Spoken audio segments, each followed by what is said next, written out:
Reports are that NBC Nightly News anchor Brian Williams will soon learn his fate. This week, following the series of crisis meetings, NBC News execs, they're set to determine whether Williams has a future with the network. This coming after he admitted to embellishing a story about being hit by a rocket while on a helicopter in Iraq. Later revealed that the chopper Williams was on was in fact not hit. Now, there's other stories, including one from not far from here. Fairfield University in Connecticut dug up a student interview with Williams taken back in 2007, years after his visit to Iraq. In this interview, Williams referenced the incident, and also he spoke about a visit to Israel. Williams said his helicopter there was forced to dodge Hezbollah rockets. I've been very, very lucky the way my life has turned out. I've been very lucky to have survived a few things that I've been involved in. At a reception a few minutes ago, I was remembering something I tend to forget, the war with Hezbollah in Israel a few years back, where there were Katyusha rockets passing just underneath the helicopter I was riding in. A few years before that, you go back to Iraq, and I looked down the tube of an RPG that had been fired at us, and it hit the chopper in front of ours. There's even an additional question about a story Brian Williams told about seeing a dead body floating down the street in the French Quarter in New Orleans during Hurricane Katrina. People saying the flooding in that particular part of the Crescent City didn't reach levels that would have supported that. And it's gotten even to this point. Residents in Red Bank, New Jersey say Williams may have also been stretching the truth when he said he was mugged years ago after volunteering at a church Christmas tree sale. He also told Esquire magazine he rescued 2 puppies while working at a volunteer firefighter in New Jersey, and that story is also coming to question. Whether these things are true or not, the point of the matter is everything's up for grabs. Now, pundits, they're sounding off about the scandal. Who isn't? 2 in particular, they're not rooting for Mr. Williams' demise. He made a mistake. Is it a character flaw? I don't know. If it is, he's going to lose his job. If another one comes out that he exaggerated a story that he reported, he's going to lose his job. He can get one. I could see that when you come on a show like Kimmel or any of the late night shows, you don't want to be a dweeb, all right? You want to have something interesting to say. And that's what happens, is that a journalist will say, okay, I was there, and then this story, to make it more dramatic and interesting, will emerge. Right. And that's what he did. He embellished the story. Now, if it's just one time, he'll get by. But if it's a pattern of this, it's going to be hard for him to come back and be the main anchor on NBC. Bry. Why? Why, Bry? Why, Bry, lie? Sigh. Were you Bry high? Because if they keep finding Bry by.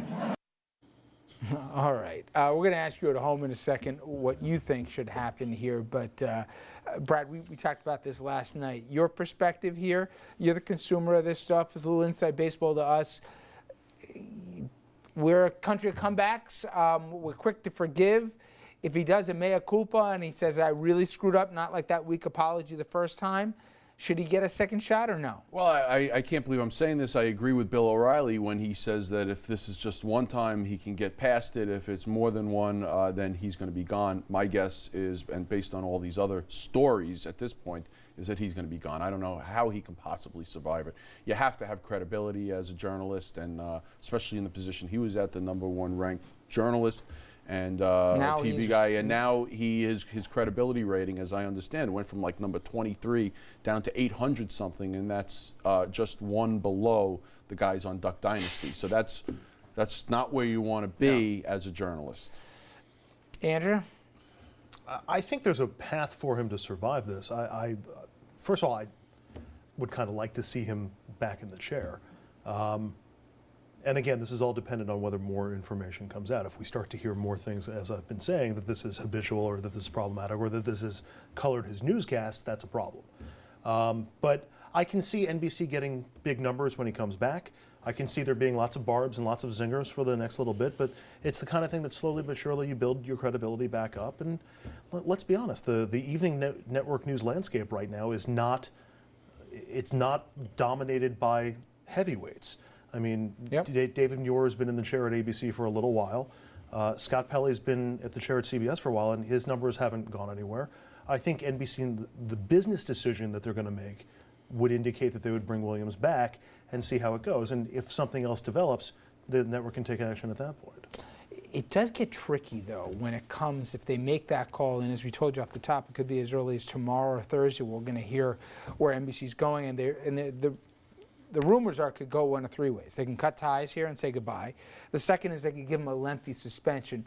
Or the third is that he could go on the air and do a real full bar apology and beg forgiveness for the public here. Dominic, you know, with these kind of things, part of me says, well, what happens the next time there's a war story? Does he get assigned to it? Well, next time there's a natural disaster, you know, can he be a correspondent on these things again? We all agree if he survives, he's not going on any more late night TV or doing SNL or slow jam of the news or like he used to. But you think the odds are he's more gone than stays? I think right now the lawyers are looking at every word in his contract to see what outs they have to get out of his contract, because let's face it, he's a multi-million-dollar man.